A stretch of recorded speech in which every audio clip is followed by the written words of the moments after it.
We're getting a new look and details for a new medical facility coming to West Hoover in the near future.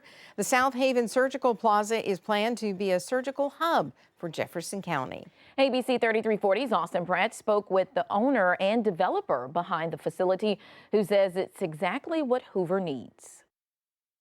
If you look at the demographics and the need and the growth, it is all over here in West Hoover, which is not currently in close proximity to any other freestanding ASCs. And in addition to that, the studies all indicate that there's a significant need. Lori Skelton's Ambulatory Surgical Center, or ASC, planned for Stadium Trace Village Phase 2, will be an 80,000 square foot facility with 6 operating rooms, 2 procedure rooms, and a fully equipped diagnostic center. The ASC is just one part of Skelton's medical vision for Hoover. Phase 2 of the plan is a surgical hospital complete with an emergency room and 25 beds. The ASC, this initial building in Phase 1 is being developed and constructed so it will be in a position to seamlessly add the required additions for a surgical hospital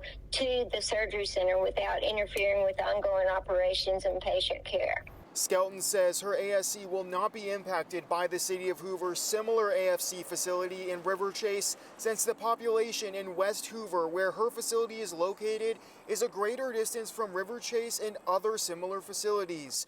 She also says the South Haven Surgical Plaza fills a need in the city of Hoover. We have an aggressive schedule, and there's a reason for that. The community needs it, the community wants it, and they are all supportive of putting their efforts and abilities into making that happen sooner rather than later.